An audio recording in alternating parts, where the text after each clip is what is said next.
अराजकता तो बांग्लादेश में मची है ना, मगर उसके बहाने भारत में क्यों माहौल बिगाड़ने की कोशिश की जा रही है?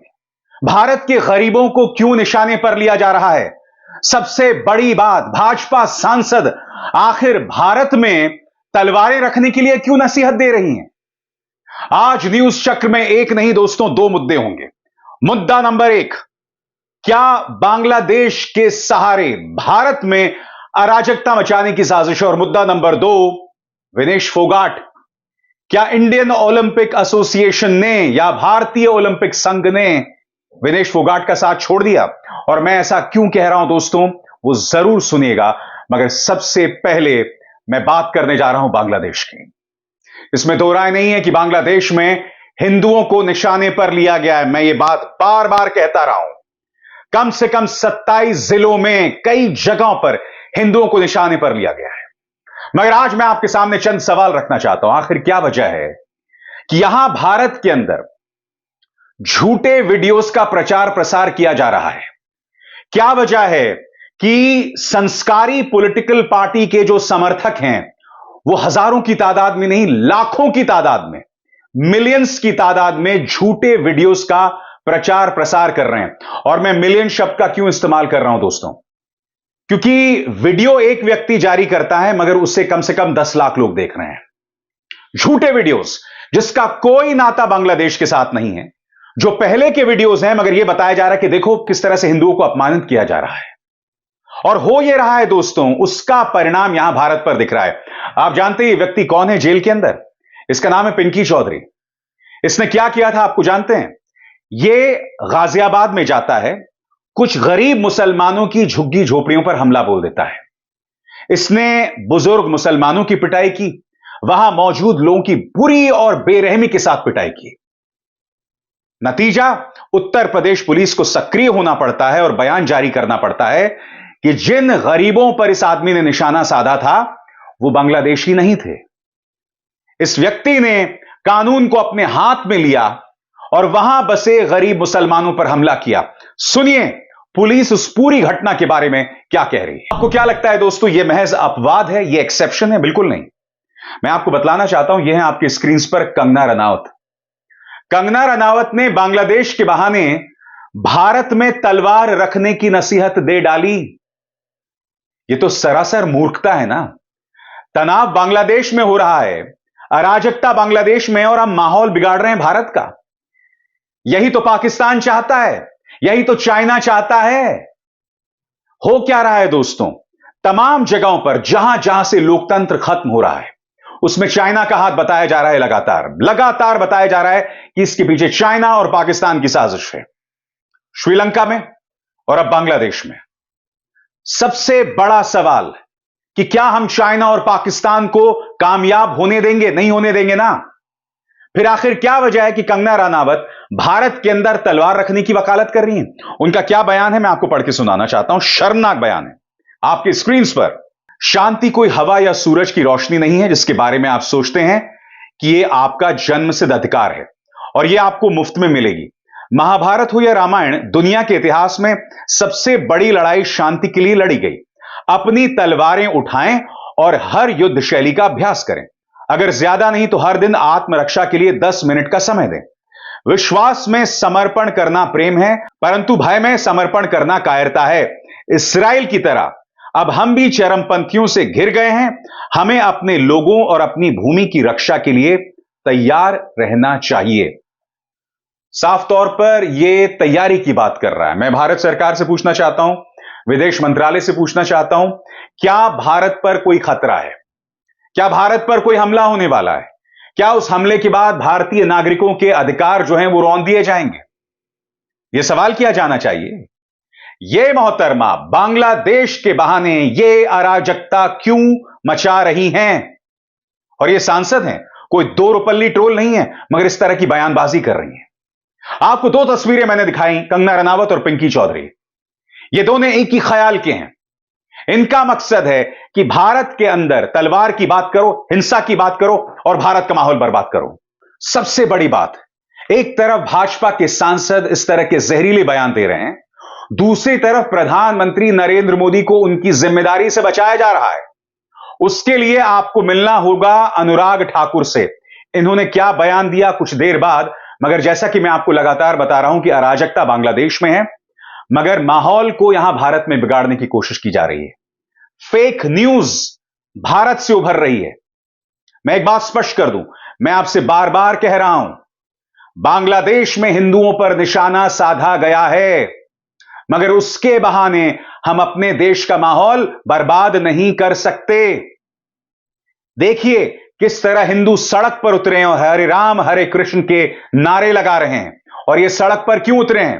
क्योंकि बांग्लादेश के 27 जिलों में हिंदुओं को निशाने पर लिया गया है, उनके परिवारों को निशाने पर लिया गया। मगर क्या इन तस्वीरों के जरिए हम भारत का माहौल बर्बाद करेंगे? क्या हम देश विरोधी ताकतों की साजिश को कामयाब होने देंगे? एक एक करके मैं आपके सामने तस्वीर रख रहा हूं।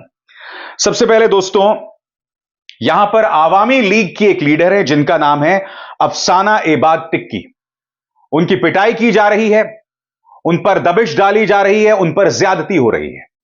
मगर यह तस्वीर यह कहकर वायरल की जा रही है कि यह एक हिंदू महिला है और देखिए किस बेरहमी के साथ इसकी पिटाई की जा रही है। आप जानते हैं ये जो महिला है जिनका नाम है अफसाना, इनकी तस्वीर वायरल है इस वक्त। संस्कारी पॉलिटिकल पार्टी के प्रचार तंत्री नहीं, कई विदेशी पत्रकार भी इस झूठ का प्रचार प्रसार कर रहे हैं कि देखो किस तरह से हिंदू महिला के साथ अपमान किया जा रहा है।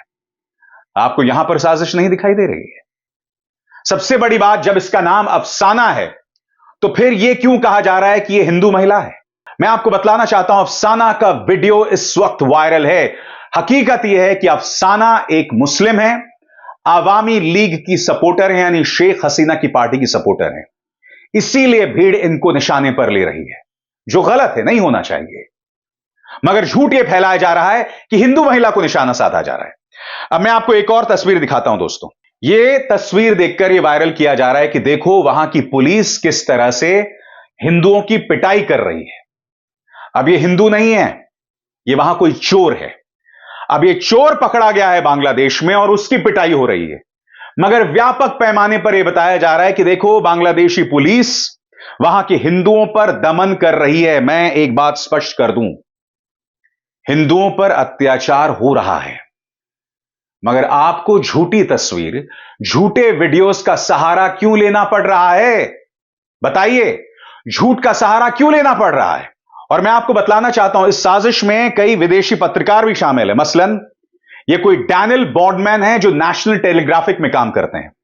वो ये झूठी खबर चला रहे हैं जो ये कह रहे हैं कि when the ideology of the Muslim Brotherhood Jamaat Islami takes over a society, violence against religious minorities is always the result. इसमें आधा सच है। सच क्या है मैं आपको बताता हूं कि जब जमात इस्लामी समाज में प्रवेश कर लेती है तो माइनॉरिटीज पर हमला होता है। यह बात सही है, मगर जिस वीडियो का सहारा लिया जा रहा है वो झूठ है। यहां पर एक चोर की पिटाई पुलिस कर रही है, यहां हिंदू की पिटाई नहीं की जा रही है। और इस आदमी की देखा देखी यहां पर संस्कारी पॉलिटिकल पार्टी का जो प्रचार तंत्र है इस झूठ का प्रचार प्रसार कर रहा है। क्यों? ढेरों मिसालें दोस्तों। ये कोई कलिंग है आर्यन ओडिशा से, इस झूठ का प्रसार कर रहे हैं। ये कोई विजिग्राड 24 है, कोई न्यूज एजेंसी है, वो भी इस झूठ का प्रचार प्रसार कर रही है। आप लोग इस बात को क्यों नहीं समझ रहे हैं? कुछ लोग बांग्लादेश का सहारा लेकर भारत का माहौल बिगाड़ना चाहते हैं, हमारे सांप्रदायिक ताने को बर्बाद करना चाहते हैं। कुछ लोग अपनी गंदी राजनीतिक रोटियां सेकना चाहते हैं। और आपको समझना पड़ेगा क्यों? क्योंकि दुनिया के एक हिस्से की यह साजिश है कि भारत के माहौल को बर्बाद किया जाए। उनकी साजिश है। क्या आप उस साजिश को कामयाब होने देंगे? और सबसे बड़ी बात, क्या प्रधानमंत्री नरेंद्र मोदी की कोई जवाबदेही नहीं? आपके स्क्रीन पर अनुराग ठाकुर राहुल गांधी पर दोष मढ़ रहे हैं। अरे अगर हिंदुओं पर हमला हो रहा है तो प्रधानमंत्री क्या कर रहे हैं? क्या उनकी कोई जवाबदेही नहीं है? क्या उन्हें कड़ाई से कुछ नहीं करना चाहिए? सबसे बड़ी बात, भाजपा तो यह दावा करती थी ना कि पापा ने वॉर रुकवा दी। अगर पापा ने वॉर रुकवा दी तो हिंदुओं पर हमला क्यों नहीं रुकवा पा रहे हैं? अगर पापा ने वॉर रुकवा दी तो बांग्लादेश में तख्ता पलट को क्यों नहीं रुकवा पाए? क्योंकि शेख हसीना भारत की दोस्त रही हैं। हमारी साझेदार रही, उनका जाना भारत के सामरिक हितों के लिए गलत है। मगर हां, उनका जो अंदाज़े बयां वो एक तानाशाह का हो गया था, उसकी कभी तारीफ नहीं की जा सकती है। सबसे बड़ा सवाल, अगर पापा वॉर रुकवा सकते हैं तो हिंदुओं की रक्षा क्यों नहीं कर सकते? अगर पापा वॉर रुकवा सकते हैं तो शेख हसीना के तख्ता पलट को क्यों नहीं रोक पाए? जवाबदेही तय कीजिए। समाज के अंदर अराजकता मत मचाइए, हकीकत यह है और इसके अलावा कुछ नहीं। दोस्तों, यह तो चर्चा थी बांग्लादेश की, मगर दूसरी खबर जो आ रही है ना, वो बहुत चिंताजनक है। भारतीय ओलंपिक संघ और पीटी उषा ने विनेश फोगाट का साथ छोड़ दिया है। उनका एक बयान जारी हुआ है कि जो 100 ग्राम से ज्यादा इनका वजन सामने आ गया था, जिसकी वजह से वो फाइनल नहीं खेल पाई, उन्हें गोल्ड मेडल नहीं मिल पाया, कम से कम सिल्वर भी नहीं मिल पाया, इसका दोष जो है इंडियन ओलंपिक एसोसिएशन के चीफ मेडिकल ऑफिसर पारदीवाला का नहीं है, दोष है विनेश फोगाट का और दोष है उनके सपोर्टिंग स्टाफ का। अब मैं आपसे एक सवाल पूछना चाहता हूं, जब आप इस तरह के बयानात देंगे तो भारत का पक्ष कैसे मजबूत होगा? विनेश फोगाट लगातार कह रही थी कि मेरे साथ जो लोग जा रहे हैं वो मेरे खिलाफ साजिश कर सकते हैं, मेरे खाने में कुछ मिला सकते हैं। पीटी उषा और इंडियन ओलंपिक संघ ने इस बात की पुष्टि कर दी है कि वो विनेश फोगाट के खिलाफ काम कर रहे हैं। एक बहादुर लड़की जिसने साबित किया कि वो लगातार लड़ती रहेंगी। जंतर मंतर पर उन्हें घसीटा गया था। उनके बारे में इस व्यक्ति बृजभूषण शरण सिंह ने मंथरा शब्द का इस्तेमाल किया था। यह तक कहा था खोटा सिक्का है, यह तक कहा था कि 10-10 रुपए में मेडल्स मिलते हैं, मगर बावजूद इसके लड़की लड़ी। इसने जापान की वर्ल्ड नंबर 1 खिलाड़ी को हराया, सेमीफाइनल में एक और बड़ी खिलाड़ी को हराया और फाइनल खेलने वाली थी। सिर्फ 100 ग्राम्स की वजह से इनका सपना चकनाचूर हो गया। मगर आज भारतीय ओलंपिक संघ कह रही है कि गलती विनेश फोगाट और उनके सपोर्ट स्टाफ की है। उनका क्या बयान आया दोस्तों, आपकी स्क्रीन पर। Indian Olympic association stressed that the responsibility of weight management in sports like wrestling, weightlifting, boxing and judo lies squarely with each athlete and their personal coaching team. The IOA made it clear that the athletes and their coaches are accountable for ensuring that they meet the required weight categories in these sports, IANS quoted. The Indian Olympic Association President P.T. Usha has clarified that the responsibility of weight management of athletes in sports like wrestling, weightlifting, boxing and judo is that of the athlete or her coach, गौर कीजिएगा, and not of the IOA appointed chief medical officer Dr. Dinshaw Pardiwala. यानी कि doctor Dinshaw Pardiwala को बचाना है, तो दोष मढ़ा जा रहा है विनेश फोगाट पर। क्या ऐसे में उम्मीद की जा सकती है कि पीटी उषा या आईओए भारतीय खिलाड़ियों की नुमाइंदगी करेंगे? जब आप सार्वजनिक तौर पर यह कह रहे हैं कि दोष विनेश फोगाट का है। अरे वो लड़की तो लड़ी, उसे तुमने गालियां दी। जब उसे गाली दी जा रही थी तो उसके साथ सांत्वना के लिए प्रधानमंत्री तक सामने नहीं आए।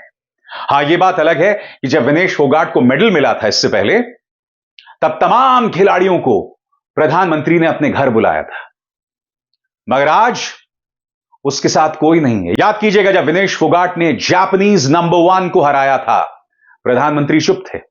जब वो सेमीफाइनल में पहुंचे, प्रधानमंत्री चुप थे। जब वो फाइनल में पहुंची, प्रधानमंत्री चुप थे। प्रधानमंत्री कब बोले? जब वो अयोग्य करार दे दी गई 100 ग्राम की वजह से। प्रधानमंत्री, क्या ऐसे में आप अपने आप को खिलाड़ियों के हितैषी बता सकते हैं? जब उन्हें सफलता मिल रही थी तब आप चुप थे। मैं आपसे एक सवाल पूछना चाहता हूं, हमारे क्रिकेटर की एक उंगली में चोट लग जाती है, आप ट्वीट करते हैं। वर्ल्ड कप क्रिकेट में भारत हर मुकाबला जीत रहा था और प्रधानमंत्री एक एक ट्वीट कर रहे थे, मगर हमारी विनेश फोगाट ने वर्ल्ड नंबर 1 को हरा दिया, प्रधानमंत्री चुप। सेमीफाइनल में पहुंची, प्रधानमंत्री चुप। फाइनल में पहुंचे, प्रधानमंत्री चुप। मैं समझना चाहता हूं क्यों। सबसे शॉकिंग, इनका जो पूरा चाटुकार प्रचार तंत्र है बॉलीवुड में, सब चुप हैं विनेश फोगाट के मुद्दे पर। कोई कुछ नहीं बोल रहा है। शर्म इनको मगर आती नहीं। मगर इस मंच पर हम ये सवाल लगातार उठाते रहेंगे। अभिसार शर्मा को दीजिए इजाजत। नमस्कार। स्वतंत्र और आजाद पत्रकारिता का समर्थन कीजिए, सच में मेरा साथी बनिए। बहुत आसान है दोस्तों, इस ज्वाइन बटन को दबाइए और आपके सामने आएंगे ये 3 विकल्प, इनमें से एक चुनिए और सच के इस सफर में मेरा साथी बनिए।